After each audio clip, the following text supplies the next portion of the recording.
পাখির খাতায় কত টাকা জমু? 5,000 টাকা হইতে 10 টাকা কম ছিল। কি বলেন ভাই? 5,000 টাকা তো হওয়ারই কথা না। 4,000 টাকা, 4,000 টাকায় হয়েছে। একটু দেখেন, এর বেশি হওয়ার কথা না। একটু ঠিক করে চেক করেন। আমি তো বলতেছি না আপা, খাতা বলতেছে। এই যে খাতা লিখে রাখি না, এই যে যোগ করে আমি দেখলাম একদম ফুলফিল 5,000 টাকা হয়েছে। ভাই কোথাও মনে হয় ভুল হয়েছে। আমিও তো বাসায় লেখা রাখি 4,000 টাকার বেশি হওয়ার কথা না। আপনি একটু ঠিক করে চেক করেন। সরি, ভুল হয়েছে মানে? আমার ভুল হয়েছে? আমি লেখা রাখছি, হিসাব করে বললাম, আর আপনি বলতেছেন আমার ভুল হয়েছে না? আপনার কি মনে হয় আমি মিথ্যা কথা বলি? না, আমি তো সেটা বলতেছিলাম। আপনি রাগ করতেছেন কেন ভাই?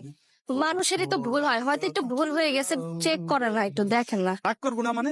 রাগ করার কথা বলে রাগ করবো না? আপনি কি বলতেছেন আমার হিসাবে ভুল হয়েছে? হ্যাঁ, আমি মিথ্যা কথা বলি? আমি জমি বাজার টাকা ইনভেস্ট করে এখানে ব্যবসা করতে বসছি, আমি চুরি করতে বসছি না। চোর মনে করছেন আমারে? আচ্ছা ভাইয়া, নেন না, 5,000 টাকাই রাখেন না। আবার বিশ্বাসটা রাখেন। আপনি আমার দোকানে সদাই খান কি আজকে? হ্যাঁ, কতদিন ধরে সদাই খান? কখনো দেখছেন আমার হিসাবে ভুল হয়েছে? বিশ্বাসটা হয়েছে আসল আপা। আচ্ছা, আসি।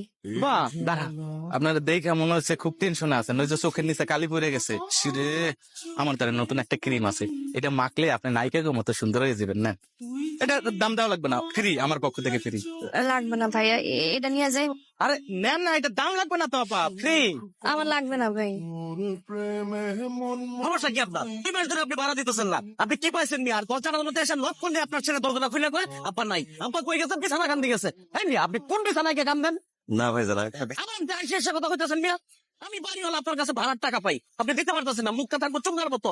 ভাইজান, বিষয়টা বোঝার চেষ্টা করেন। আমাদের এই ক্লায়েন্টদের সাথে কথা বলার সময় হাসি মুখে কথা বল। আমি কি আপনার ক্লায়েন্ট? শুনুন আরিফ সাহেব, একটা কথা কই, এই সামনের মাস আমি বুঝি না। ফকিনি টেকনি ভাড়াটি আমার পছন্দ না। আপনি এই মাসে আমার ভাড়াটা দিবেন, আর যদি ভাড়া না দিতে পারেন আগামী মাসে পুরো ভাড়া দিয়ে আপনি এই বাসা ছেড়ে যাবেন গা। এতগুলা কথা শুনে গেল, তারপরও হাসতেছো। তুমি কিভাবে পারবো বলো তো? আমাদের মতো সাপোসাদের চামড়া গন্ডারের মতোই মোটা হওয়া দরকার। দেখো, আমার মতো মাস্টার্স পাস করা ছেলে চাকরি খুঁজতে কত মানুষের লাঞ্ছনা গঞ্জনা সহ্য করতে হয়েছে। তুমি তো জানোই, এখন সব শুয়ে গেছে, এখন আর কিছু গায়ে লাগে না।